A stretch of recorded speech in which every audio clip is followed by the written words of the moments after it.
అందరికీ ఒకటే. అది పవన్ కళ్యాణ్కైనా ఒకటే, జనాల్లో ఉన్న దళిత యువకులకైనా ఒకటే, జగన్మోహన్ రెడ్డి గారికైనా ఒకటే. ఏదో చెప్తున్నారు. జగన్మోహన్ రెడ్డి గారిని తాడేపల్లిలో కూర్చుని రెంటపాడలో దిగమన్నారు కారు. మీరెవరు దిగమని చెప్పడానికి? మీరెవరు అంటే జగన్ ఓ పని చేయమండి. జగన్మోహన్ రెడ్డి గారు తాడేపల్లి పొద్దున ఏం బ్రేక్ఫాస్ట్ చేయాలి, మధ్యాహ్నం ఏం లంచ్ చేయాలి, సాయంత్రం ఏం డిన్నర్ చేయాలి కూడా చెప్పండి. అది కూడా చెప్పండి. అంత కొవ్వెక్కు కొట్టుకుంటుందా ప్రభుత్వం? కొవ్వు దించుతారులే, సంవత్సరానికి అంత కొవ్వెక్కింది అర్థమవుతుంది మీ ప్రభుత్వానికి. దించుతారు, కంగారేం లేదు, కంగారేం లేదు, దించుతారు. తొందర ఏముంది? తొందరపడద్దు మిత్రమా, దించుతారు. ఏంటంటే జగన్మోహన్ రెడ్డి గారు అంటే ఇక్కడ కారు ఎక్కాలి, ఇక్కడ కారు ఎక్కి మధ్యలో ఎక్కడ దిగకూడదు, కారు అక్కడే దిగాలి. ఎవరు మీరెవరు అంటే అసలు?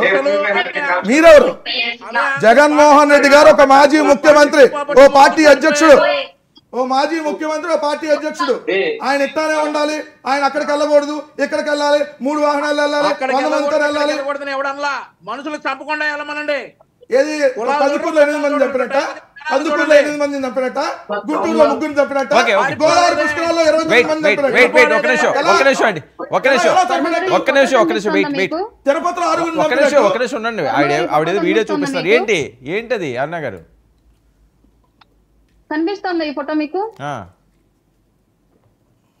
ఇప్పుడు ఈయన ఏదో వెటకారంగా ఆడ తినమన్నారు, ఎండించమన్నారు, ఆడలేగమన్నారు, ఇక్కడ కూర్చోమన్నారు పోలీసులు అని చెప్పేసి ఫీల్ అవుతున్నాడు కదా జగన్మోహన్ రెడ్డి గారి గురించి.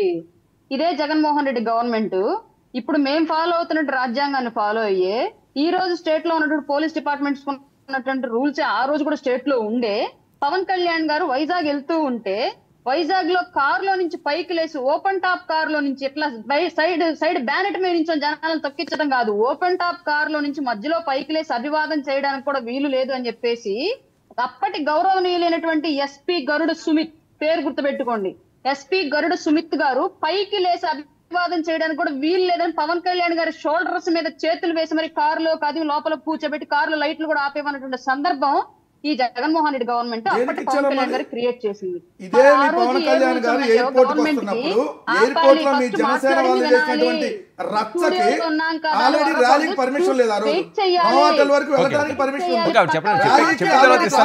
మాట్లాడితే ఎవరికి అర్థం కాదు. ఎయిర్పోర్ట్ రూట్ కంప్లీట్ అవ్వండి. మాట్లాడింది కంప్లీట్ అయిన దాకా వెంటనే సంస్కారం సంస్కారం గురించి జనసేన వెయిట్ క్లాస్ టాక్ వద్దు, మాట్లాడండి. చెప్పాల్సిన అవసరం కూడా లేదు, ఆపొచ్చాక. అరే ఒక్క నిమిషం అండి, పార్టీ రూల్స్ నీది ఒక సంస్కారం పార్టీ ఆపు. మా గురించి మాట్లాడుతూ పొద్దుగూకులు.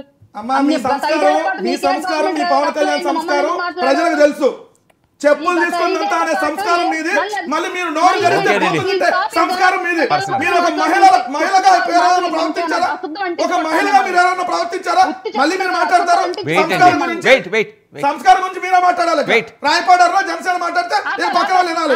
ఆపనమ్మా మీరు మీ సోది. వెంకటరెడ్డి వైసీపీ పార్టీ అనే పార్టీలు అట్లాంటి మా పార్టీ ఉంది కాబట్టి మేము సింగిల్ గానే పోటీ చేసి 40% తెచ్చుకున్నాం. మీలాగా వాడి దగ్గర ముష్టి, ఈ దగ్గర ముష్టి టాపిక్ డైవర్ట్ చేయడం ఆపాలి. పర్సనల్ టాపిక్ డైవర్ట్ చేయడం ఆపాలి. స్టూడియోలో కూర్చున్నాం కదా, వెయిట్ అండి, క్రాస్ టాక్ చేయకండి. నేను ఇస్తాను అన్నారు కదా, మీరు నోట్ చేసుకోండి, మీరు నోట్ చేసుకోండి. నేను ఇస్తాను మీకు, మాట్లాడేటప్పుడు సింగులర్ గా మీకు నేను సమయం ఇస్తాను, తర్వాత సమాధానం చెప్పండి. టైం వేస్ట్ కదా. రాయపాటారు అన్నారు, ఓ రాయపాటారు మళ్ళీ గగ్గోలు. ఓకే మాట్లాడండి సార్. గత 5 ఏళ్ల పాటు పోలీస్ డిపార్ట్మెంట్ కి ఎలాంటి రూల్స్ అయితే వర్తించాయో, ఇలాంటి సభలకి కొన్ని ప్రత్యేకమైనటువంటి యాక్టులు స్టేట్ లో అమల్లో ఉన్నప్పుడు ఎలాంటి సిచ్యువేషన్స్ అయితే గత పోలీస్ డిపార్ట్మెంట్ అప్పుడు ఉన్నటువంటి ఆపోజిట్ పార్టీలకు క్రియేట్ చేసిందో, అపోజిట్ పార్టీలనే కాదు పాలక పార్టీలు కూడా వర్తిస్తాయి కొన్ని సందర్భాలు, కొన్ని ప్రత్యేకమైన సందర్భాల్లో. అట్లాంటి పరిస్థితి ఈ రోజు స్టేట్ లో ఉంది. జగన్మోహన్ రెడ్డి గారికి కూడా అదే అప్లికబుల్ అవుతుంది. మరి ఆ రోజు పవన్ కళ్యాణ్ గారికి చేసిన సిచ్యువేషన్ వాళ్ళు జగన్మోహన్ రెడ్డి గారికి ఎదురైతే అప్పుడేమో చట్టం కరెక్ట్ గా ఉంది, ఇప్పుడు కరెక్ట్ గా లేదు, అప్పుడు రాజ్యాంగం కరెక్ట్, ఇప్పుడు రాజ్యాంగం కరెక్ట్ గా లేదంటే ఎట్లా కుదురుతుంది? Rule is rule for all కదా స్టేట్ లో ఎవరికైనా సరే. మీరు ఏదైతే చేశారో వాళ్ళు మీకు అదే ఎదురొచ్చింది, అదే డిపార్ట్మెంట్ ద్వారా. మమ్మల్ని ఏం చేయమంటారు? దాని రూల్ అదే ఫాలో అవుతున్నా. ఓకే, ఏంటి కృష్ణాంజలి గారు? వర్మ గారు, అరుణ గారు మాట్లాడినటువంటి అంశం మీదే నేను మొదలు పెడదాం అనుకోండి. ఎందుకంటే జగన్మోహన్ రెడ్డి పవన్ కళ్యాణ్ ని విశాఖపట్నం వెళ్ళినప్పుడు ఇబ్బంది పెట్టాడు, చంద్రబాబు నాయుడు ఆళ్లగడ్డ వెళ్ళినప్పుడు ఇబ్బంది పెట్టాడు, అదే విధంగా చంద్రబాబు నాయుడు కందుకూరు సభలో చనిపోయినటువంటి వాళ్ళ మీద పెట్టి జీవో ఒకటి తెచ్చి అసలు ప్రతిపక్షాలు తిరగకుండా చేయాలని చేశాడు, ఇవన్నీ చేశాడు. చేశాడు కాబట్టే 151 నుంచి 175 పోవాలని 11కు పడిపోయాడు. అంటే మీరు జగన్మోహన్ రెడ్డిని ఆదర్శంగా తీసుకొని మీరు 164 ఇచ్చినటువంటి మీరు 14కు పడిపోవాలనుకుంటున్నారా? ఏమనుకుంటున్నారు?